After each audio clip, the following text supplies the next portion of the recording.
The second post, April 21st, 2016 at 4:04 p.m. on RTIFU by PM Me Your Skull. Title, TIFU by accidentally making napalm in my friend's garage. In Vietnam, the U.S. government tried to pacify the country village by village using the Strategic Hamlet Program, basically creating villages where there was no or little Viet Cong influence. They tried more extreme experiments where they completely isolated the villages or groups of villages, allowing absolutely no one to enter or exit for periods of up to 4 years. In some of the villages, people simply starved to death. In other, more self-sufficient villages, the people managed to scrape by. It was noted that in many of the villages where this technique was tried, messianic or millenarian movements sprang up. In 16 separate incidences, villages were able to independently invent flesh interfaces and non-electrical portals, and it was summarized that these villages were being collectively dosed with LSD for long periods of time, and their intellectual mutations allowed for these advances. The flesh interfaces were eventually destroyed by the North Vietnamese army at a terrible cost in lives. The third post, same day, 5:13 p.m. in R Today I Learned. I'm surprised they used nuclear subs in the Falklands, considering the battle's proximity to the undersea incident zone surrounding the so-called Artigas portal. As I understand it, the portal was opened because of experiments taking place in the CIA's Antarctic station in the early 1980s, and the Falklands quickly became a center for portal research. Being underwater, the portal had an enormous incident zone, and segmented whales and other undersea debris would regularly wash up on the island's shores. They found one whale that had been segmented cleanly in half by an incident zone disturbance, proving a perfect cross-section of the creature. They also found hundreds of chitinous cruciform creatures, certainly not terrestrial in origin. Anyways, if a nuclear sub had wandered into the incident zone, it could have been disastrous. But I guess they considered the risk acceptable. The fourth post, same day at 5:53 p.m. on Our Data is Beautiful. The Soviets designated large portions of the Ukraine countryside as harvest populations. Basically, their food and water supplies were dosed with LSD until they had achieved what the Soviets called integration. This meant that the local populations had independently invented flesh interfaces. The Soviet army would then quarantine the area and try to remove the flesh interfaces for their own use. This was usually without success and with great loss of life. Many of the soldiers and scientists were segmented, as often happens in an incident zone. So they ended up with people missing limbs, cut in half, etc. What's interesting is that the people could live for quite some time despite segmentation. This is what led the Soviets to believe that their missing body parts still existed, albeit in some unknown place. So one of the leading theories at the time was interdimensionality.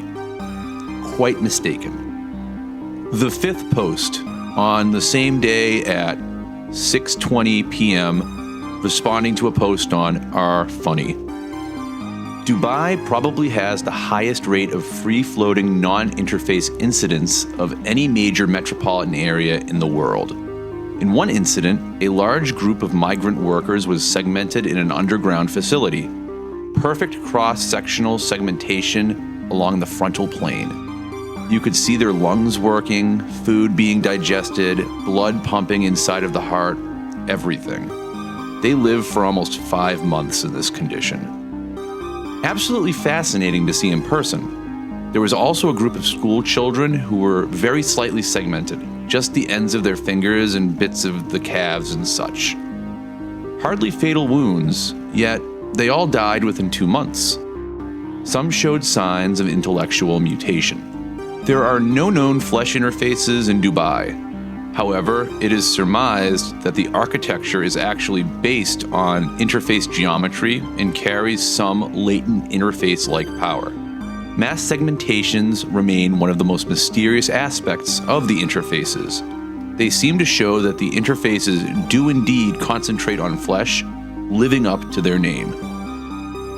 The 6th, 7th, and 8th posts the same day, beginning at 6:40 p.m., responding to an Animaniacs Prince meme on r/funny.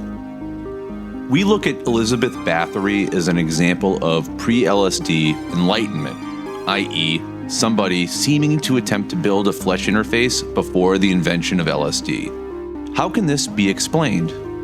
Perhaps she ingested some ergot or some other naturally occurring psychotropic chemical, or perhaps her mind was simply attuned to whatever intellectual processes need to occur to invent a flesh interface. The Book of Revelations is also considered to be a description of a flesh interface, especially the description of New Jerusalem. My problem with this is that it's all speculative. It's like when modern psychologists diagnose historical figures. I am uncomfortable with this level of speculation. I will always regard the first instance of a flesh interface to have occurred in Treblinka, 1944. The geologic disturbances, partial tunnels, so-called interdimensionality, and a wealth of clearly segmented bodies leave no doubt of its existence. The Soviets have documented this. Basically, when you look at the stories of Elizabeth Bathory's behavior, it seems like she is trying to build a flesh interface. But it is known that in order to invent a flesh interface, one must be under the influence of LSD for extended periods. As LSD hadn't been invented during her life, it's probably just a coincidence. Still a tantalizing theory, though. To which Arburp replied, "I see in your posts many mentions of flesh interfaces. Care to define what that is for us, as well as you can, using text at least?" Obviously, I can't define a flesh interface in terms of purpose or composition or mechanism. I can only list the various phenomena which are related to them. Chief among these is the creation of an incident zone, wherein objects are spontaneously segmented, i.e., parts of the objects simply disappear, yet the objects continue to behave as if the missing parts are still present. Also, you see complex tunnels created in the earth. These have been termed ant farms.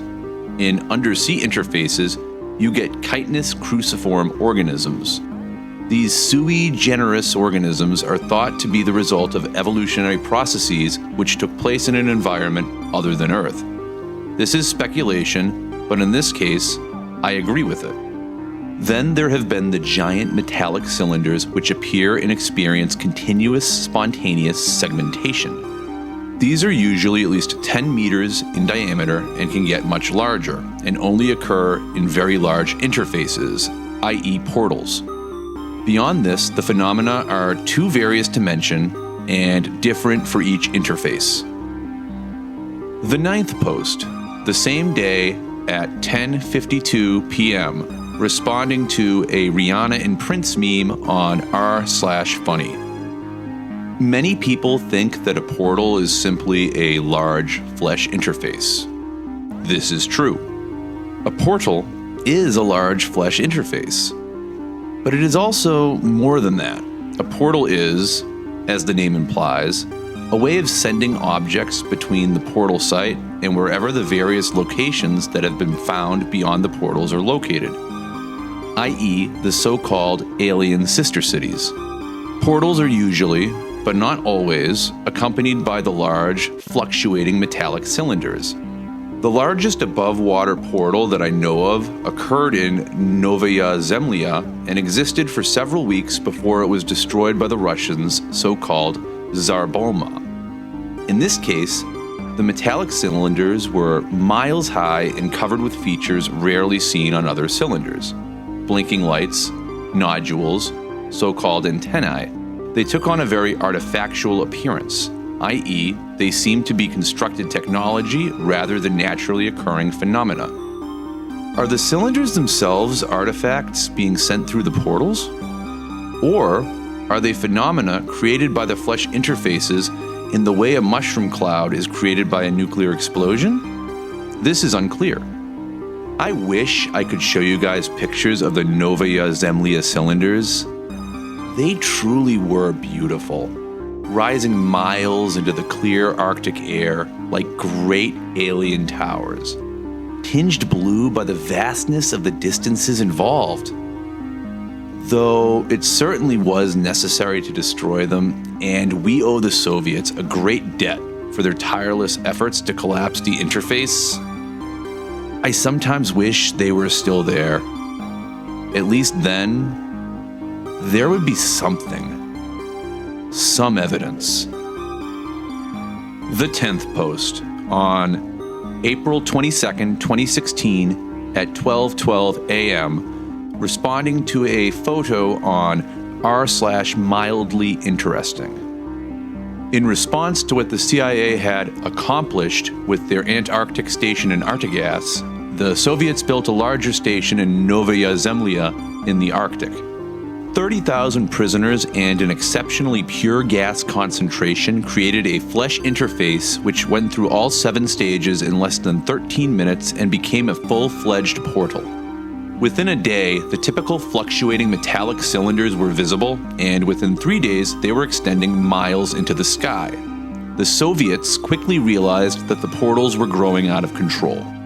In previous instances, they had simply bombed the site from the air, but in this case, the enormous cylinders and the attendant incident zone, extending to the edge of space, prevented this as well as missile strikes. There was also an exceptionally large lateral incident zone around the portal, with segmentation occurring miles out from the site.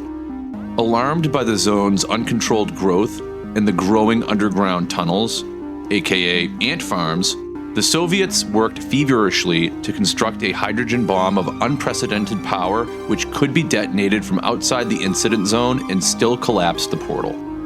The steady rate of growth in the incident zone provided them with an exact deadline, which they managed to meet with only 2 hours to spare. Any later, and the bomb could not have been placed so as to collapse the interface. In short, the world came within 2 hours of being subjected to an uncontrolled flesh interface and perhaps the end of civilization as we know it. Before the portal was collapsed, however, the Soviets had gained first-hand knowledge of one of the so-called sister cities. In other words, somebody had gone into the portal and come back. Gear Jerk responded, "If you look at this guy's post history, he seems to be telling some sort of a story. No idea why he's spreading it around in random comments or on random subreddits, though." To which Burp replied, "Right? It's fun to watch, though. Right now I'm pretending he's the spirit of Prince since his account was created roughly when Prince died yesterday. And all his weird introverted behavior was really because he was researching flesh interfaces. That's also why he wouldn't let people look him in the eye. They might become segmented because Prince was making himself into a flesh interface. That's why he needed the weird purple lighting anywhere he went, to maintain the stability of the interface. Yesterday, his transformation from interface to portal was completed.